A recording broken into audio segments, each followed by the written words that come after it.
मौत के वक्त औरंगजेब ने क्यों खुद को कहा पापी।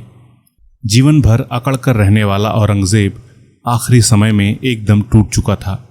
अपनी जिंदगी को एक नाकामी मानने लगा था और नहीं चाहता था कि जिस तरह उसने मुगलिया सल्तनत की गद्दी हासिल की वैसा काम उसकी संतानें भी करें। शैलेंद्र पांडे। मैं अकेला आया था और एक अजनबी की तरह जाऊंगा। नहीं जानता हूं कि कौन हूं मैं और मैंने क्या किया। अल्लाह ने जो मुझे इतनी सांसें बख्शी थीं उसका एक कतरा भी मैं अदा नहीं कर पाया। क्या मुंह दिखाऊंगा उन्हें। एक नाकाम बादशाह के लिए इस ज़मीं पर क्या कोई जगह नहीं जहां वो चैन से आखिरी पल गुजार सके। आज़म शाह ने गौर से अपने पिता के चेहरे को देखा, एकदम झक सफ़ेद, जैसा खून का एक कतरा भी बाकी ना हो। अंदर धंसी आंखें और जगह जगह से सिकुड़ गई चमड़ी। उन्होंने बोलना बंद कर दिया था लेकिन होठ कुछ बड़बड़ा रहे थे। आज़म ने झुककर सुनने की कोशिश की लेकिन नाकाम रहा। इस वक्त उसे अपने पिता पर बेपनाह दया आ रही थी। उसने बूढ़े हाथों को अपनी हथेलियों में जकड़ना चाहा लेकिन फिर तुरंत ही छोड़ दिया। ऐसा लगा कि उसने बर्फ के फाहे पकड़ लिए थे। कीमती रत्न लगी अंगूठियां उसकी हथेलियों में चुभ गईं। उसने सोचा, क्या इन्हीं हाथों ने इतनी बड़ी सल्तनत खड़ी की। 15 करोड़ से ज़्यादा लोगों की किस्मत क्या इन्हीं हाथों में है जो अब इन अंगूठियों के बोझ से झुके जा रहे हैं। आज़म शाह बेआवाज़ पलटा ताकि औरंगज़ेब की नींद न टूट जाए। वो धीरे धीरे बादशाह के शिविर से बाहर निकला।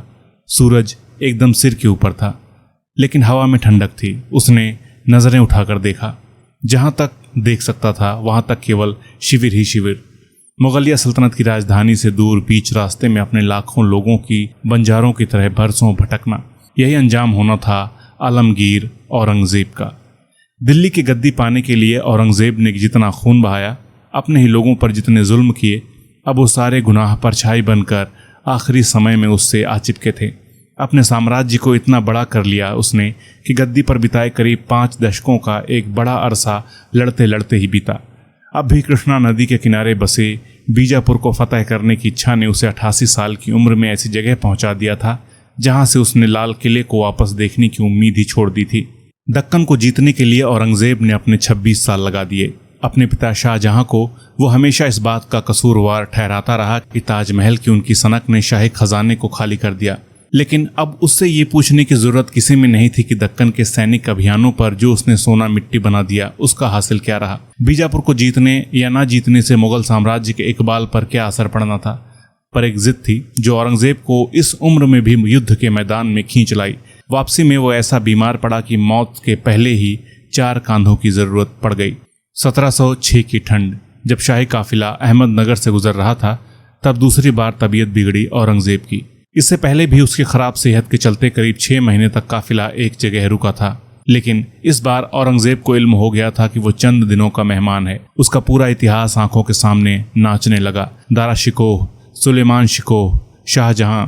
औरंगज़ेब को लगता था कि उसे खुदा ने चुना है। इसमें कोई शक नहीं कि वो अपने खुदा के प्रति हमेशा वफादार रहा। पर अब उसे शक होने लगा था कि क्या वाकई वफा की है उसने। जिन आवाज़ों को उसने कभी तवज्जो नहीं दिया, हमेशा के लिए खामोश कर दिया, अब वे उसके कानों में गूंजती थीं। अपने शिविर में मखमली बिस्तर पर लेटे औरंगज़ेब को कोई उसकी कहानी फुसफुसा कर सुना रहा था। उसने गौर किया कि जब उसने दारा शिकोह और उसकी नस्लों को ख़त्म किया तब दिल्ली कैसे रोई थी। हालांकि उसकी नज़र में ये कोई बड़ा गुनाह नहीं था। ताज हासिल करने के लिए अपने खून से लड़ना ही पड़ता है।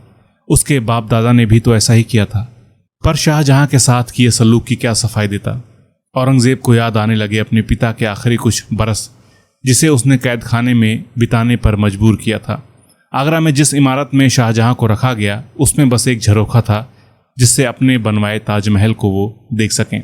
यहीं पर उनके सामने एक तस्तरी में उनके प्रिय बेटे दारा के कटे सिर को भेजा था औरंगज़ेब ने।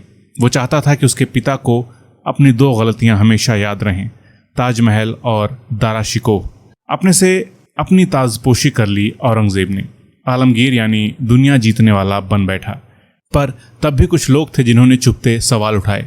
शाहजहां की हालत के लिए औरंगज़ेब को माफ़ नहीं किया। शाही काजी ने उसकी बादशाहत मानने से इनकार कर दिया। यहाँ तक कि मक्का के शरीफ ने उसके दिए तोहफे लौटा दिए। औरंगज़ेब लेकिन अड़ा रहा। उसे नशा था अपनी ताकत का। उसने इस झूठ को कि शाहजहां ने खुद से गद्दी छोड़ी इतनी बार दोहराया कि वो सच लगने लगे। अब जीवन के आखिरी दिनों में वही झूठ उसके सामने आ खड़ा हुआ था। ये सोचते सोचते वो पागलपन के दहाने पर आ खड़ा हुआ था कि झूठ अल्लाह के सामने कैसे चलेगा। उसने अपने छोटे बेटे काम बख्श को बुलाकर अपनी चिंता जाहिर की। मेरे मरने के बाद मेरे लोगों से बुरा सलूक होगा।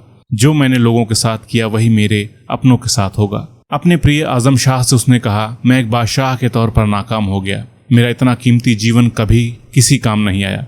अल्लाह चारों ओर मौजूद है, लेकिन मैं इतना बदनसीब हूँ कि जब उनसे मिलने की घड़ी आ पहुंची है तब भी उनकी मौजूदगी महसूस नहीं कर पा रहा। शायद मेरे गुनाह ऐसे नहीं जिसे माफ़ किया जा सके।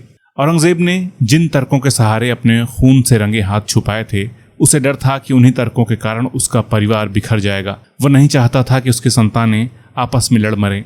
आखिरी वक्त में उसने एक वसीयत तैयार की जिसमें आज़म शाह को अपना उत्तराधिकारी घोषित किया। दूसरे बेटों को अलग अलग इलाकों की जिम्मेदारी दी। शहनशाह बने रहने की सियासत के बीच भी औरंगज़ेब अपने दीन पर कायम रहा था।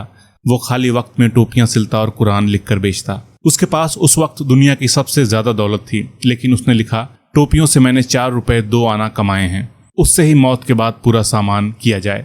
कुरान लिखकर उसकी प्रतियां बेचने पर 305 रुपए मिले हैं। इन रुपयों को काजी गरीबों में बांट दें। मेरी मौत पर कोई दिखावा नहीं होगा, कोई संगीत नहीं बजेगा, कोई समारोह नहीं होगा। मेरी कब्र पर कोई पक्की इमारत ना खड़ी की जाए, बस एक चबूतरा बनाया जा सकता है, कोई दरख्त ना लगाया जाए। मैं इस काबिल नहीं कि मौत के बाद भी छांव मिले मुझे। दफन करते समय मेरे चेहरे को ना ढका जाए ताकि मैं अल्लाह का खुले चेहरे से सामना कर सकूं। मैं जहां मरूं वहीं पास में दफना देना। मौत करीब आ रही थी और औरंगज़ेब का दिल अवसाद, पीड़ा और कड़वाहट से भरता जा रहा था। जिन चीज़ों को उसने जीवन भर मुट्ठी में दबोच कर रखने की कोशिश की, अब वे रेत की तरह फिसल रही थीं। बादशाह बेबस था। ये शब्द उसी बेबसी में निकले।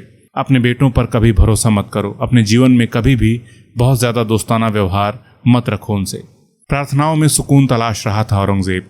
उस दिन भी उसने सुबह की प्रार्थना में हिस्सा लिया। आज़म शाह को बुलाकर बातें की और नींद की आगोश में चला गया। कुछ समय बाद नींद टूटी, लेकिन आंखें पूरी तरह नहीं खुल रही थीं। उसके चारों तरफ भीड़ जमा थी। उसने पहचानने की कोशिश की, पर धुंधले चेहरों के सिवाय कुछ समझ नहीं आया। उसके हाथ माला पर कस गए, मन के फिरने लगे। आखिरी समय आ पहुंचा था। एक आखिरी प्रार्थना, आखिरी बार ऊपर वाले का नाम, शायद उसे मौत के बाद शांति दे सके।